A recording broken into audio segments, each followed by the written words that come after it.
Uma saudação a todos. Meu nome é Emerson Borges. Sou bacharel em História e por mais de 20 anos fui ministro religioso. Sou o criador desse canal no YouTube, como também do Instagram, do site e da página no Facebook Deus e Homens. Sou o escritor desse livro. Talvez você já tenha ouvido falar, a Bíblia sob escrutínio.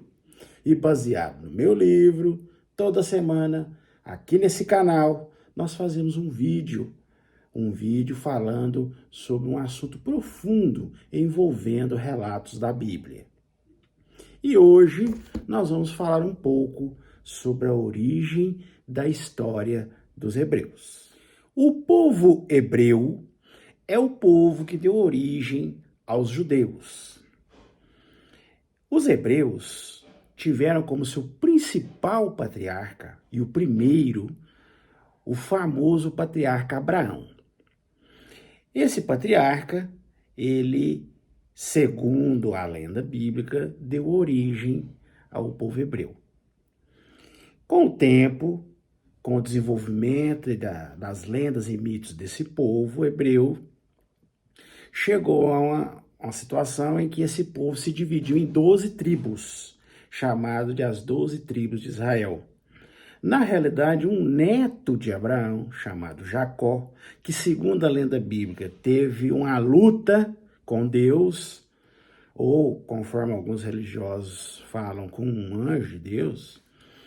Mas a questão é que nessa luta, segundo a lenda bíblica, ele conseguiu vencer essa luta, apesar de ter saído com um ferimento grave na perna, que inclusive, segundo a lenda, ele ficou mancando o resto de sua vida. Mas, através desse relato, ele, segundo a lenda, foi mudado o nome dele, de Jacó para Israel. Israel. El era o nome de uma deidade antiga, suméria, e provavelmente, segundo a lenda, eles colocaram essa ligação ao nome dele, Israel, o deus El. E ele passou a levar esse nome de Israel. E ele teve 12 filhos homens, segundo a lenda. E baseado nesses 12 filhos, surgiram as 12 tribos de Israel. Assim, com algumas pequenas nuances, mas as 12 tribos se baseiam nesses 12 filhos. Tirando, por exemplo, teve um filho lá, Levi, que foi separado para ser a tribo sacerdotal, cuidar do templo, cuidar primeiro do tabernáculo, que eles carregavam, que era móvel, e depois, quando eles construíram o templo, cuidar do templo. Então essa tribo ficou destinada para esse tipo de serviço, os rituais religiosos. E as outras, aí ficou faltando um. Aí José, que foi um filho de Jacó, que segundo a lenda, foi vendido como escravo para o Egito, uma história muito conhecida, E depois lá, devido a muitos acontecimentos, ele conseguiu decifrar alguns sonhos do faraó. O faraó elevou ele a uma posição muito alta lá, e ele ficou muito famoso, porque inclusive ele, numa época de fome, os irmãos dele vieram de Canaã em busca de alimento, e ele conseguiu perdoar esses irmãos, e ele foi a salvação para eles naquela época. Então eles pegaram a tribo de José e dividiu em duas, que é Efraim e Manassés, mais ou menos para substituir a tribo dos levitas, que se tornou uma tribo sacerdotal. Mas tirando essas pequenas nuances, basicamente os 12 filhos de Jacó, que depois foi chamado de Israel, deu base às 12 tribos de Israel. E com o passar do tempo, essas 12 tribos, elas se dividiram, porque os filhos de Salomão, até então, enquanto Saul governava, depois passou Davi como rei, e aí o filho de Davi, Salomão. Essas 12 tribos eram unidas. Depois, com o tempo, os dois filhos, ou melhor, o filho de Salomão, chamado Roboão, parece que não soube articular bem a questão ali, e aí teve um outro lá, que resolveu se rebelar, chamado Jeroboão. Aí houve a divisão, né? Aí o filho de Salomão ficou só com duas tribos, a tribo de Judá e a tribo de Benjamim. E as outras 10 tribos do norte ficaram sob o comando de Jeroboão. Saíram da linhagem, né, do rei Salomão. E com isso foi feito praticamente 2 reinos, né? Tinha o reino do norte, que era das 10 tribos, e esse reino do sul, que basicamente era a maior tribo, que era a tribo de Judá, e tinha a pequena tribo de Benjamim que complementava, e é onde ficava o templo. Então, por essa tribo de Judá ao sul, com o passar dos anos, ela sobreviveu mais, assim, dos ataques, porque era uma tribo menor, era uma tribo que ficava mais afastada, de difícil acesso, então as outras nações não tinham muito interesse em invadir. Já as 10 tribos eram maior, eram uma nação maior, tinham mais riqueza, então eram sempre invadidas e constantemente subjugadas. Então os assírios resolveram, numa determinada época, invadir totalmente essas 10 tribos e subjugaram totalmente essas tribos. Então ficou só as 2 tribos do sul, que é Judá e Benjamim. Então aí ficou o reino de Judá, né? Por ser a tribo maior, ela pegou o nome, a tribo de Judá. Então é daí que vem o nome judeus, né? Da tribo de Judá. Então, na realidade, os judeus, esse nome hoje que é conhecido hoje, sobre os judeus, toda a tradição judaica, né? Vem dessa tribo que na época separou, né, das outras 10 tribos, e as outras 10 foram subjugadas e ficou mais ou menos só ela. E também, com o tempo, ela também foi subjugada, né? Que os babilônicos conseguiram destruir Jerusalém. No ano de 586, eles devastaram totalmente Jerusalém, que eles já estavam dominando, os reis já eram meio vassalos de Babilônia, mas em 586 houve uma destruição total, inclusive eles foram levados para o exílio e lá ficaram por décadas. Então é mais ou menos para que vocês entendam essa relação, né? Porque muita gente confunde hebreus, judeu, por que hebreu, por que judeu? Então é mais ou menos isso. Os hebreus eram no começo conhecidos como os descendentes de Abraão, em geral. E judeus é porque com o tempo, com o desenrolar da história, a tribo de Judá tomou uma proeminência e aí, depois que eles voltaram do exílio, já eram chamados mais de judeus, né? Até antes disso, as tribos do norte eram chamadas de tribo de Israel, né? E lembrando o nome do neto de Abraão, Jacó, que foi chamado de Israel, depois da luta que ele teve lá, segundo a lenda, com Deus, né? Ou um anjo de Deus. E a tribo depois do exílio, os judeus começaram a se auto-chamar judeus mesmo. Então, ainda hoje são citados como Israel, né? Tem até a nação hoje lá de Israel, mas normalmente quando as pessoas se referem a esse povo, a sua tradição, é os judeus, né? Então, a história judaica, se nós formos voltar para essas questões das histórias judaicas, eu vou me referir aqui à história judaica, mas vocês entendam que eu estou me referindo a toda essa história que vem desde Abraão, passando os hebreus, depois as 2 tribos, as 10 tribos do norte e as 2 do sul, né? A tribo de Israel, a tribo de Judá e depois, finalmente, os judeus. Então, essas histórias, vocês têm que entender que elas foram contadas, recontadas, aumentadas, exageradas, e no final, quando elas foram registradas, elas já estavam totalmente deturpadas, e nada mais eram que mitos e lendas. Então, se nós formos tirar as crendices religiosas de lado, né, quem pode, em sã consciência, dizer que, com certeza, né, qual foi a data em que determinado livro bíblico foi escrito? Quem pode fazer isso com absoluta certeza hoje? Né? Mais de 2.000 anos depois, quem pode? Quem foi o escritor de determinado livro? Os religiosos gostam de falar, não, é fulano que escreveu, é fulano, mas com certeza pouquíssimas pessoas sabem, né? Ou pouquíssimas pessoas é uma forma de se expressar aqui, né? Mas ninguém sabe, né? Ninguém sabe. Sabe por quê? Por que ninguém sabe?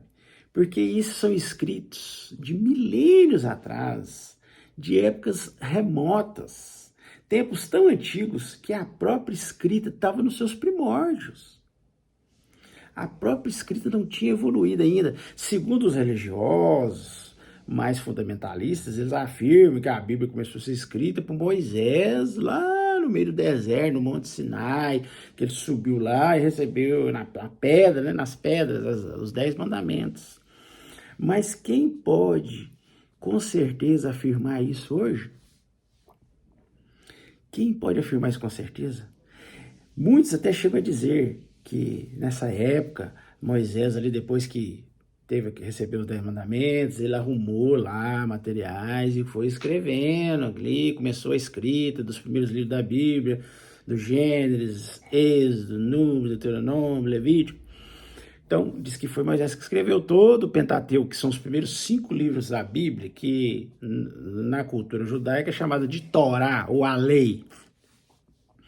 Agora, você pensa bem, 1.500 anos antes de Cristo, quer dizer, há 3.500 anos atrás, segundo os religiosos mais fundamentalistas, Moisés escreveu isso lá no meio do deserto.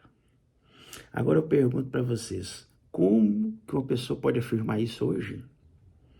Em primeiro lugar, Moisés, é muito improvável que se existiu um Moisés, porque o consenso entre os historiadores é que esse é um personagem fictício, mas se existiu, ele não teria a mínima condição de escrever isso. Um homem no meio do deserto, levando uma nação de mais de 2 milhões de pessoas, porque segundo o relato, só de homens de guerra que estavam aptos para o exército, eram 600 mil que saíram do Egito, fora os egípcios que saíram juntos. Então podemos calcular, somando mulheres, crianças, aí, né, idosos, vamos somar 3 milhões, não, vamos pôr 2 milhões para não ficar muito exagerado, 2 milhões de pessoas. Um homem guiando essa multidão no meio de um deserto inóspito, que não tinha água, não tinha comida, não tinha absolutamente nada. Enfrentando hostilidade, segundo a lenda bíblica, os povos ali que eles passavam pelo deserto ficavam hostilizando eles, houve conflitos, né? Onde, eu pergunto a você aí, onde que esse homem nessa época conseguiu os materiais necessários para escrever relatos extensos como o do Torá ou da lei? Onde? Para vocês terem uma ideia, nessa época não existia nem mesmo o papel que existe hoje. Não existia isso, gente. Lá na época, o papiro, que é o antecessor dos papéis modernos hoje, esses papiros, eles começaram a se desenvolver, mas eram, nessa época, que podia ter alguma coisa aqui, outra ali, eles começaram a se desenvolver mesmo uns 1000 anos antes de Cristo, ou uns 500 anos depois desse suposto, da época que Moisés escreveu isso. Mas vamos supor, né, que ali, naquela época, ele conseguiu achar isso. Como que ele ia achar isso? Aonde? No meio do deserto? E outra coisa, se existia algum tipo de papiro para que ele pudesse registrar, era coisa raríssima. Isso era coisa caríssima, isso era coisa que talvez, se existisse, era nas nobrezas, né, nas grandes potências, talvez ali existisse ali, mas coisa pequena, né, pequenos papiros ali, talvez. Agora, a pessoa achar rolos e rolos de papiros para escrever, e escrever como? Se a própria lenda bíblica diz que lá no meio do deserto não tinha isso, porque Deus teve que escrever na pedra. Teve que escrever na pedra. Inclusive os povos ali em volta, como os sumérios, os acadianos, que tinham seus escritos na época, eles escreviam na pedra.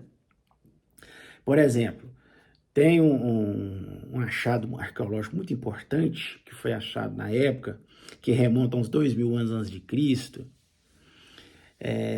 que foi achado na biblioteca de Assurbanipal, um grande rei do passado, e eles acharam algumas pedras, algumas plaquinhas de argila, onde eles faziam um escrito chamado escrito cuneiforme, que é escrito de cunha, igual essas pás de pedreiro, tipo uma cunha assim, aí a pessoa ia fazendo sinais ali naquelas placas de argila mole e depois deixava endurecer. Era assim que eles escreviam, né?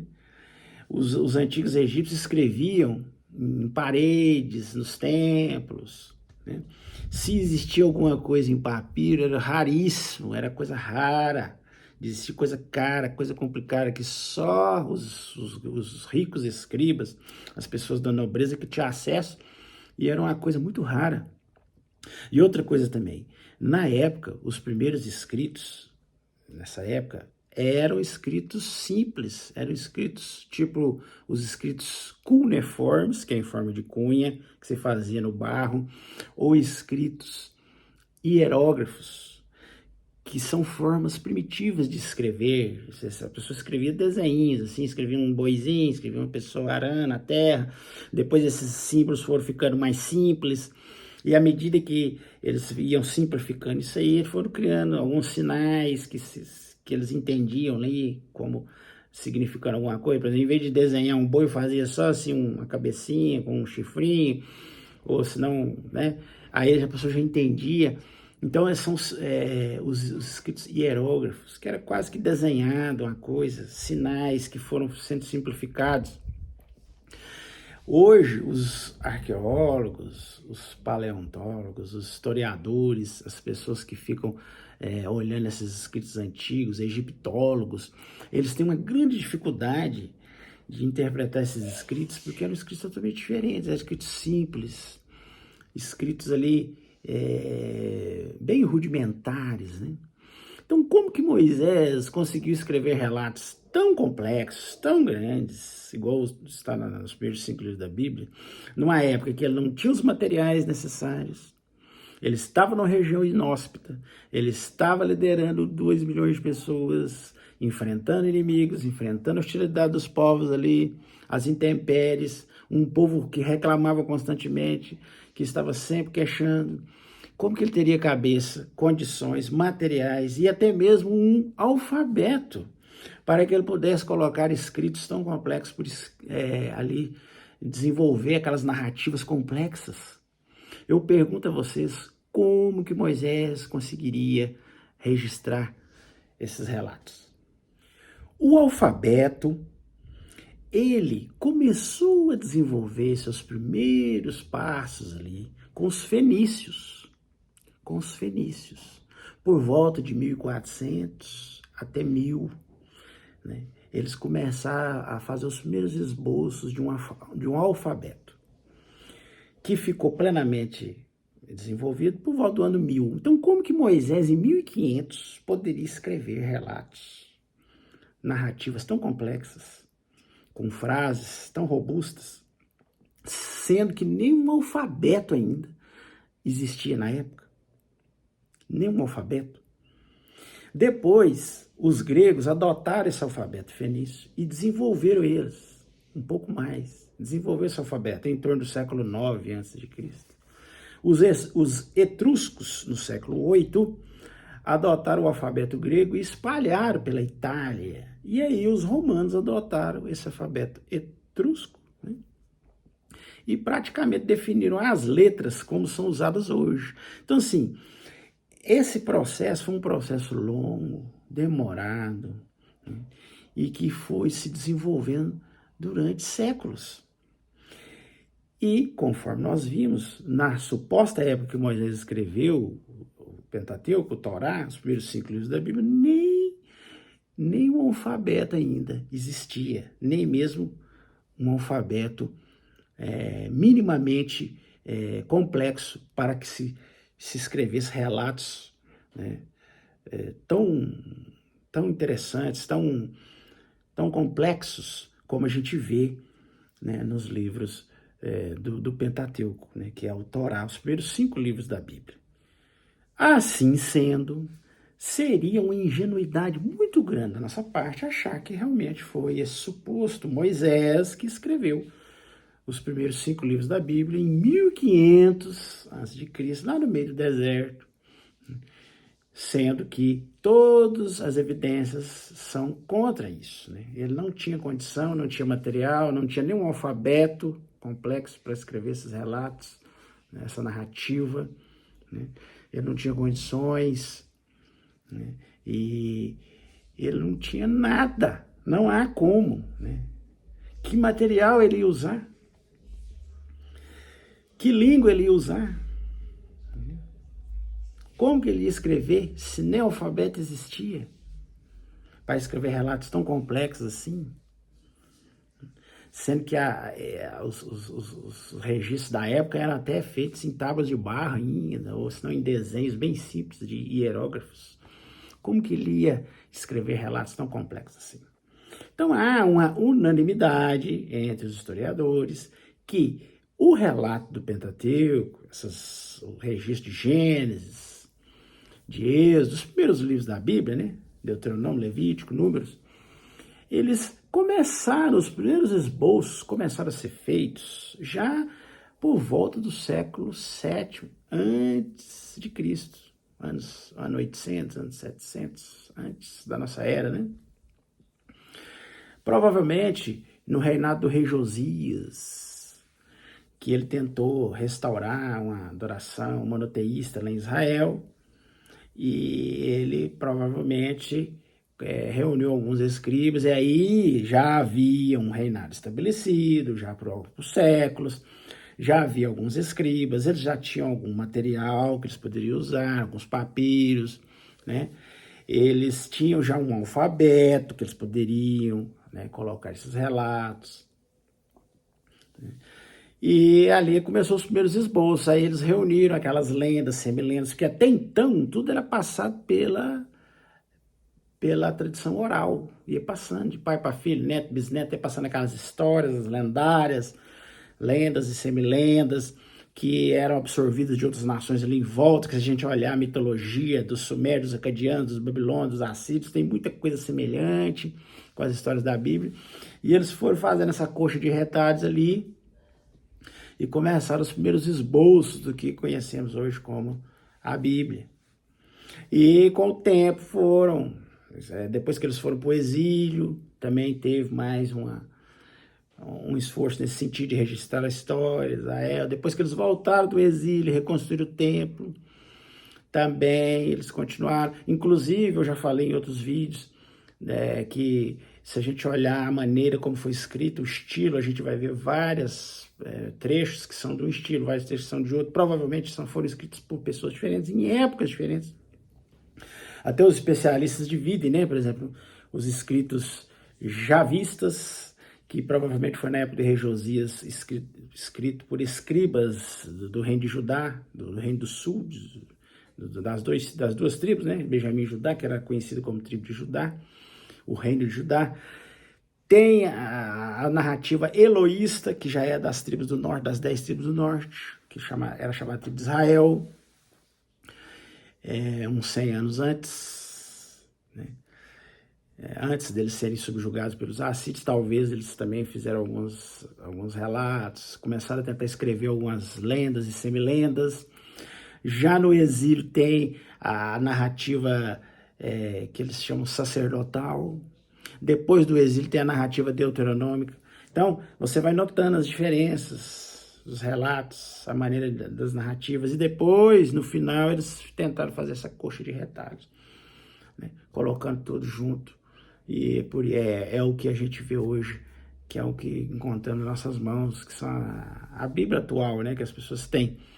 Mas também seria uma ingenuidade muito grande pensar que essa Bíblia que nós temos hoje é exatamente as palavras, as ideias que foram originalmente escritas, né? Tanto no reino do norte, das 12 tribos, no reino do sul, de Judá, por volta do ano 800 a.C., 700, ou por volta do exílio babilônico, em 586, que eles foram para o exílio, ou depois que voltaram do exílio, em 539. Esses escritos que eles começaram a fazer ali, pegando as lendas e semilendas e colocando por escritos, você achar que essa Bíblia que nós temos hoje, ela demonstra claramente as ideias e as palavras que foram originalmente escritas, realmente seria uma ingenuidade muito grande, né, pensar isso. Se você perguntar para qualquer especialista em escrita e linguística, ele vai te mostrar claramente o absurdo que é acreditar que essa Bíblia que nós temos hoje é exatamente as mesmas ideias e palavras desses escritos antigos. E eu vou falar uma coisa para vocês também. Mesmo que nós tivéssemos originais nas mãos, por exemplo, vamos supor que por um milagre aparecesse uma cópia ali do exílio babilônico, que eles fizeram ali um rolo de papiro ali daquela época. E uma pessoa pegasse para tentar traduzir aquilo ali. Eu falo para vocês, é impossível fazer isso hoje. Pois essas línguas, elas são línguas mortas, que se perderam com o tempo. Mesmo os maiores eruditos em sistemas cuneiformes e hierógrafos, hebraico clássico, sinais pictóricos, jamais poderiam afirmar que conseguem traduzir com absoluta certeza, com absoluta precisão, essas formas antigas de escrita. Isso mesmo que tivéssemos os originais. Porque a grande realidade é que nós não temos os originais. Nós não chegamos nem perto de ter alguns desses escritos originais do Antigo Testamento. O melhor que nós temos são cópias de cópias que foram sendo feitas e refeitas durante séculos. E não temos nenhuma condição de saber o que aconteceu durante esse processo. Não temos noção nenhuma do que aconteceu durante esse processo. Como nós vimos aqui, a própria língua foi mudando com o tempo, foi evoluindo. O hebraico clássico, por exemplo, era escrito sem caracteres, que correspondem às nossas vogais. Caracteres são aqueles sinais, tipo uns desenhos. Parece com a escrita hoje chinesa, japonesa, eles não escrevem assim usando uns desenhos, assim, não. É aqueles que chamam caracteres. Então, o hebraico clássico era escrito assim, né? Em caracteres, só que eles não tinham caracteres que correspondessem às vogais do nosso alfabeto hoje. Os caracteres que eles usavam eram correspondentes apenas às consoantes. Então, os sons vocálicos, eles eram completados na mente da pessoa. Eu vou ilustrar para você em português, para você entender bem facilmente. Tem certas palavras em português que são abreviadas. Por exemplo, limitada é uma palavra muito usada no comércio, mas ninguém escreve limitada. Escreve LTDA, é uma abreviação. Mas a pessoa que observa e trabalha no comércio sabe, né? Que significa limitada. É a mesma coisa doutor. Ninguém escreve doutor. Às vezes a pessoa põe só um DR ali, ele sabe, ele complementa o resto na memória, na mente. Assim era antigamente no hebraico clássico. Os caracteres, aqueles desenhinhos, eles eram correspondentes aos sons de consoantes. As vogais não tinham, eram completadas na mente. Agora, você imagine uma pessoa, vamos pôr esse exemplo que eu usei, do limitado e do doutor. Uma pessoa achar uma inscrição nossa dessa há 3.000 anos no futuro. Aí ele acha lá. Será que ele vai conseguir entender quais as letras que se usa hoje para completar a abreviação de doutor? Por exemplo, ele vai ver lá o DR. Uma pessoa, 3.000 anos no futuro, acha um escrito qualquer aí, da nossa época, há 3.000 anos no futuro. Ele vai entender que o DR ali significa doutor? Ele vai entender que o LTDA significa limitada? Jamais, ele não vai ter nem noção. Né? É impossível saber ao certo. Ele não vai entender. É a mesma coisa nós hoje, pegar escrito de 2.000 anos atrás, 2.500 anos atrás, e querer saber quais os sons vocálicos que eles usavam na mente para completar essa língua. Era uma língua, tipo uma língua abreviada. E isso aí se perdeu com o tempo. Então é impossível saber ao certo quais os sons vocálicos que os judeus usavam lá no passado. Assim, gente, o hebraico clássico, eu vou deixar bem claro para vocês. O hebraico clássico é uma língua impronunciável, portanto indecifrável. Além disso, durante todo esse processo de cópias e recópias, né, e seguidos por um longo processo de traduções de uma língua para outra, porque esses escritos foram sendo traduzidos, né, do hebraico clássico para o aramaico, depois para o grego, depois para o latim, depois do latim para as línguas modernas. Então, nesse longo processo, aconteceram muitos erros, tanto intencionais, quando o escriba muda algo ali para favorecer alguma crença dele, alguma ideia que ele tinha, ou não intencional. Por exemplo, o escriba está lá copiando no mosteiro, a luz de vela, já está copiando por horas e horas, aí ele dá um cochilo ali, pula umas duas linhas, começa ali sem perceber, né? Ou se não, deixa a pena escorregar, deixa borrar ali, e aquilo ali se perdeu, 2, 3 linhas, você perdeu uma frase inteira, se perdeu uma palavra que poderia dar um sentido totalmente diferente àquela frase, né? E além disso tudo, temos hoje, numa mesma língua, várias versões da Bíblia. Olha para você ver, numa mesma língua. E essas versões, elas são totalmente diferentes e discordam entre si. Por exemplo, só na língua portuguesa existem inúmeras versões da Bíblia. Como, por exemplo, a Bíblia de Jerusalém, a Mato Soares, a João Ferreira de Almeida, que já foi revista e corrigida várias vezes. Tem a Figueiredo, a Ave Maria, a Tradução do Novo Mundo, Bíblia na Linguagem de Hoje, entre vários outros exemplos que eu posso citar. E esse mesmo panorama existe nas outras línguas. Por exemplo, se você pegar o idioma inglês, né? Existem várias versões diferentes.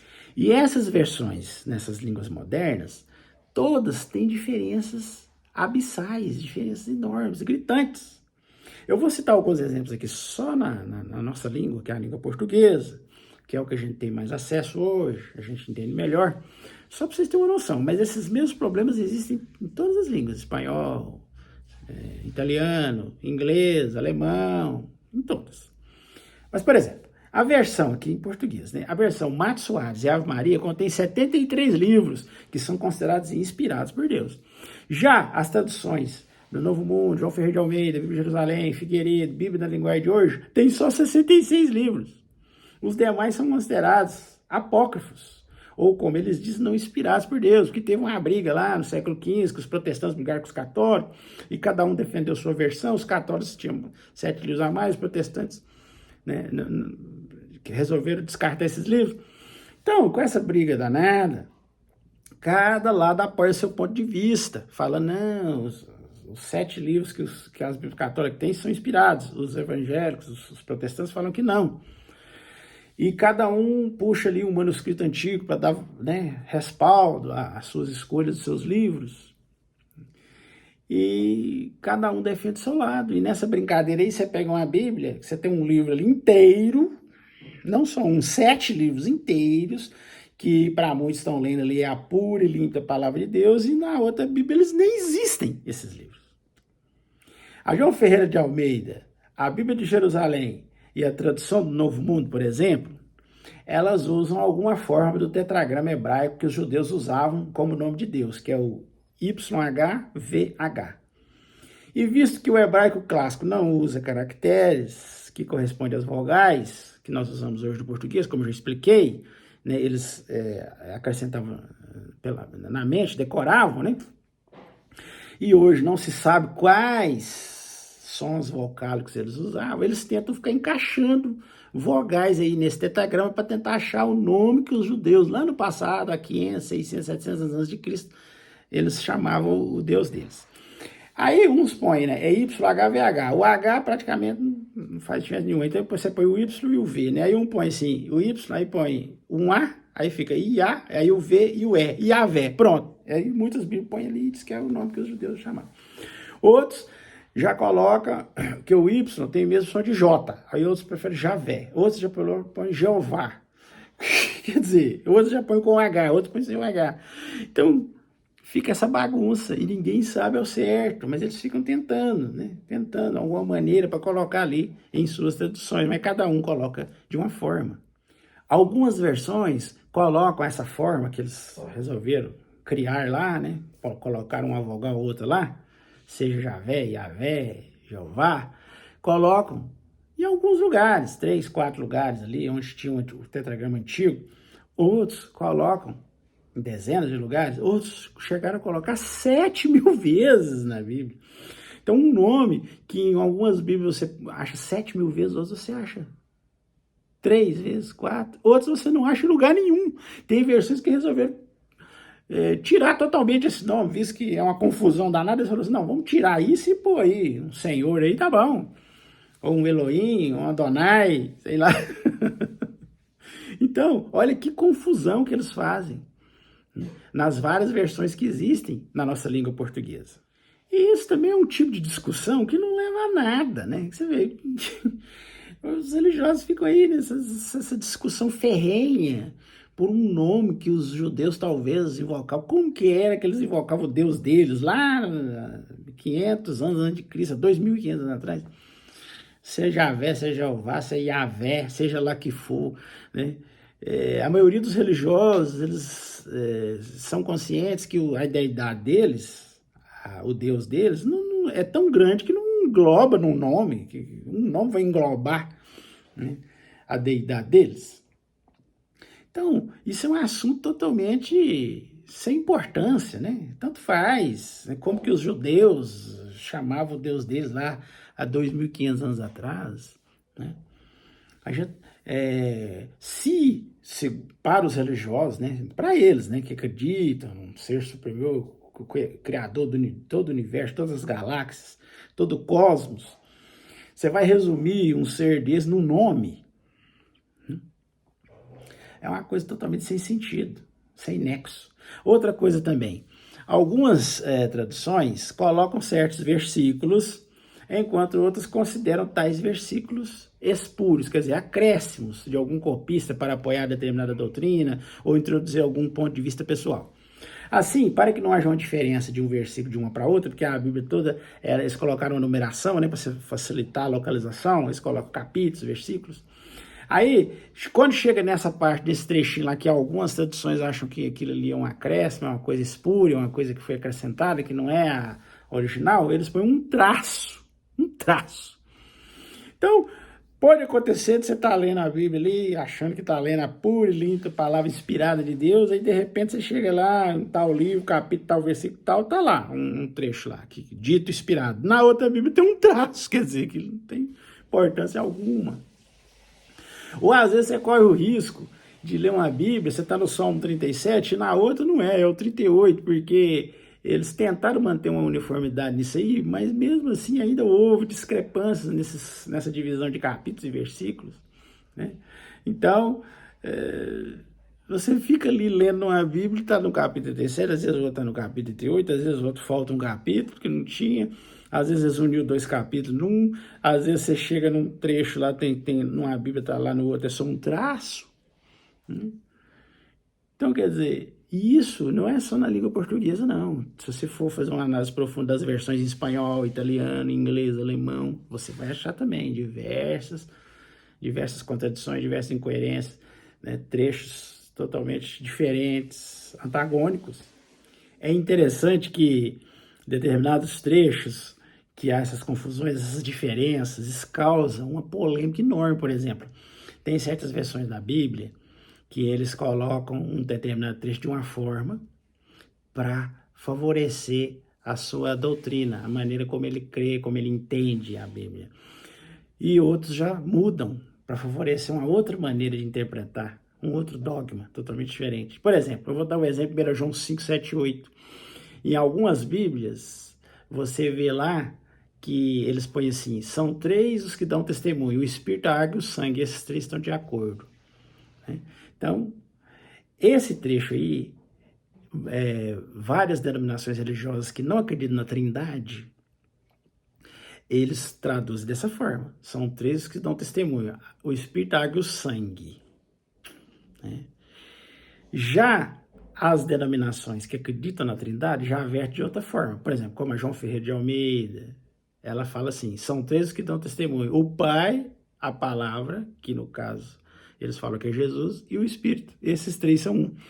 Então, veja bem, né?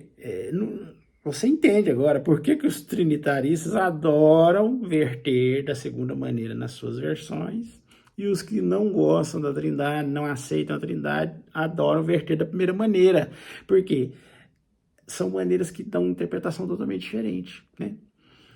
Da forma que é interpretada essa segunda maneira, que eles traduzem, o Pai, a Palavra e o Espírito Santo são um, aí é mais uma força para afirmar que existe a Trindade e tal, que é um dogma que foi criado pela Igreja Católica, por Constantino, né, no Concílio de Nicéia, em 325,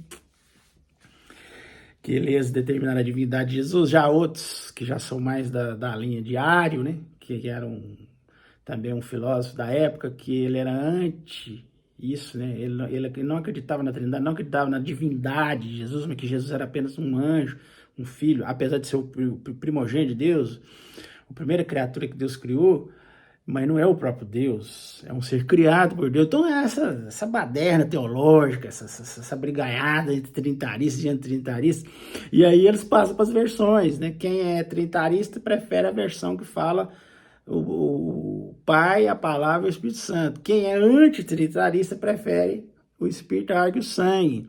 Quer dizer, cada um verte a sua tradução da maneira que mais, né, vai apoiar a sua própria crença. Outro fato interessante diz respeito ao uso de palavras, a escolha de palavras que cada tradutor resolve colocar numa versão da Bíblia. Visto que a maioria da Bíblia foi escrita originalmente em hebraico clássico, que eu já falei aqui, que é uma língua morta, né? É uma língua que não tem como você fazer uma tradução dessa língua. A única solução é traduzir de outras línguas um pouco mais modernas, como o grego, como o latim. E assim mesmo há uma dificuldade extrema em traduzir textos de tais línguas, pois existem expressões que simplesmente são impossíveis de traduzir de uma maneira exata, além de palavras que não têm um correspondente nas línguas atuais. Se você pegar nas línguas atuais, fazer uma tradução já é um processo muito complexo. Por exemplo, você traduzir uma coisa do inglês para o português, ou vice-versa, ou para o italiano, ou para o espanhol, existem línguas, existem palavras numa língua que não tem na outra. Não tem como você traduzir exatamente. E existem palavras de outra língua que não tem na nossa. Né? Por exemplo, até um exemplo muito famoso, todo mundo fala, né, que a palavra saudade não tem como traduzir em inglês, não existe. Então, assim, fica difícil. Aí cada tradutor resolve colocar determinada palavra que exprime melhor o que ele acha, tá vendo? O que ele acha que o escritor bíblico quis dizer, entendeu? E aí, claro que vai entrar a crença dele, a maneira como ele encara, os dogmas que ele acredita, né?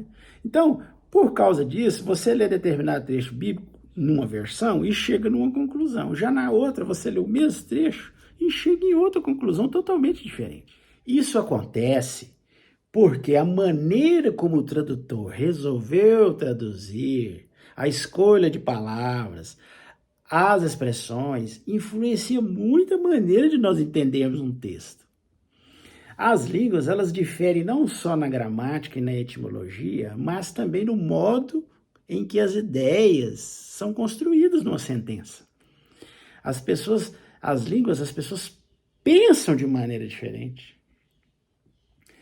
Pessoas que falam línguas diferentes, eles têm maneiras de pensar diferentes. Portanto, a forma de traduzir um texto de línguas antigas para idiomas modernos depende muito do ponto de vista do tradutor.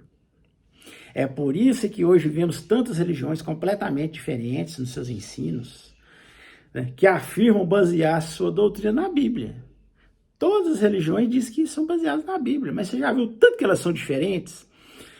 Tantas religiões que existem, cada um com um dogma, com uma maneira de encarar a Bíblia, com uma maneira de interpretar a Bíblia. É justamente por causa disso, porque isso vai muito da maneira como o tradutor resolveu fazer a tradução, a escolha de palavras, a escolha de ideias, a escolha de sentenças, o que ele preferiu traduzir, de que forma. É por isso que a gente vê essa confusão toda aí nas religiões. Eles ficam brigando, essa brigaiada teológica, né, hermenêutica, exegética. É por causa disso. Eu estou mostrando isso para vocês, gente, para mostrar que realmente, para uma pessoa razoável, uma pessoa que vai pela razão, é extremamente difícil de acreditar que as histórias narradas na Bíblia são confiáveis. Isso é uma coisa extremamente difícil de acreditar, né? Que essas histórias são a mais precisa descrição dos fatos históricos. Levando em conta que os povos antigos tinham o costume de criar lendas e costume de criar mitos envolvendo a história de seus antepassados, com o objetivo de aumentar a autoestima de seu povo, colocando o seu próprio povo como especial, a sua deidade como a mais forte. Eles tinham essa mania, os povos antigos, né? E você analisar que a maioria dessas histórias eram passadas de pai para filho, de geração após geração, e que quando chegava a ser registrado já estava muito distante dos fatos propriamente ditos, e levando em consideração toda a trajetória das línguas passadas para as línguas modernas, que eu já descrevi aqui, é realmente impossível acreditar que tais histórias aconteceram exatamente como são narradas nas Bíblias que temos atualmente. É claro que não estamos dizendo que essas narrativas foram totalmente inventadas. É óbvio que elas surgiram de algum acontecimento, um pouco menor, menos fantasioso, mas algum acontecimento real. O ponto em questão é que quando foram registradas, já eram lendas, né? Já estavam cheias de descrições fantasiosas, como é comum numa transmissão oral envolvendo várias gerações, não é mesmo? E mesmo já registradas, não temos como saber o que aconteceu depois de milênios de cópias e de traduções. Tais cópias eram feitas à mão, pois, como sabemos, não existiam máquinas fotocopiadoras, não existiam computadores e nem mesmo a internet. Portanto, decifrar o passado é um trabalho muito complicado. É como montar um quebra-cabeças, onde faltam inúmeras peças. Envolve um trabalho exaustivo de comparações entre todos os registros antigos de diversos povos, e não só do nosso povo preferido, ou da nossa deidade preferida, né? Analisar os achados arqueológicos mais relevantes, tentar saber quem esteve envolvido, quais suas origens, suas intenções, seus motivos, as reações da época. Um longo trabalho de dedução, filtragem, tentando deixar de lado as lendas, os mitos, as epopeias, as fantasias, tentando nos apegar ao que realmente aconteceu, deixando para trás fanatismos religiosos, extremismos, radicalismos, fundamentalismos e preconceitos que ofuscam o nosso melhor entendimento. Certamente, um bom historiador, ele não tem a pretensão de ser o dono da verdade, né, de dizer a verdade absoluta, falar que nós sabemos exatamente o que aconteceu no passado, todos os detalhes. Não, longe disso. Muito longe disso. Nós procuramos melhorar nosso entendimento, chegar um pouco mais perto da verdade, pois sabermos exatamente todos os detalhes que realmente aconteceu milênios atrás, né? Sabermos essas narrativas, né? Todos os detalhes, os pormenores dessas narrativas, só seria possível se nós estivéssemos ali presentes quando tais fatos aconteceram. Mas como sabemos, nós não estivemos lá, né? Então nós temos que fazer esse trabalho de historiador, né? Nós temos que observar todos os achados arqueológicos, nós temos que observar todos os grandes historiadores, o que eles dizem, nós temos que analisar as fontes não só do povo que nós temos ali uma ligação religiosa, mas temos que também analisar os escritos de outros povos, principalmente os povos vizinhos ali, que nos ajudam a entender bem a história. Por exemplo, se você quer saber a história de Israel, a história dos hebreus, a história do povo judeu, você tem que analisar a história dos povos ali em volta, né? Dos sumérios, acadianos, né? Dos caldeus ali, em geral, os babilônicos, né? Os assírios, os egípcios, você tem que analisar. Os cananeus, amonitas, moabitas, edomitas, você tem que saber tudo isso aí, tem que analisar tudo para você ter um quadro melhor para você montar esse complexo quebra-cabeças. Então, é isso que nós tentamos fazer aqui no meu livro, A Bíblia sob Escrutínio. tentar nos apegar aos principais achados arqueológicos, aos principais escritos do passado, não só do povo judeu, mas dos povos ali em volta. Estudar os seus mitos, suas lendas, para saber da onde que os judeus tiraram inspiração para criar suas próprias lendas. Então, se você desejar adquirir o meu livro, eu vou deixar aqui na descrição os links onde você pode adquirir. Você pode adquirir meu livro na Amazon, que é o maior site de vendas do Brasil. Você pode pôr lá, a Bíblia sobre Escrutínio, vai aparecer meu livro. Tem na forma impressa e tem na forma e-book digital. Você pode também adquirir, se você desejar. E você pode adquirir em vários outros sites de venda. Você pode abrir o Google e bate lá, a Bíblia sobre Escrutínio. Ali vai aparecer vários lugares onde meu livro está disponível.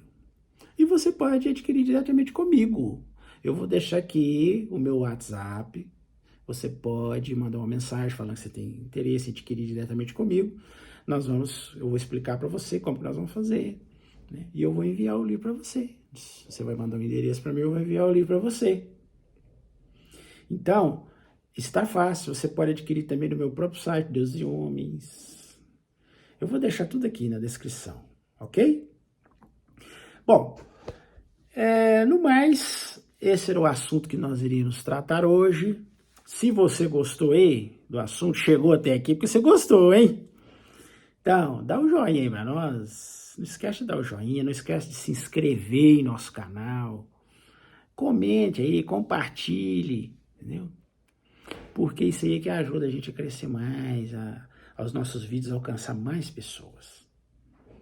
E no mais, eu desejo uma excelente semana a todos e até nosso próximo vídeo.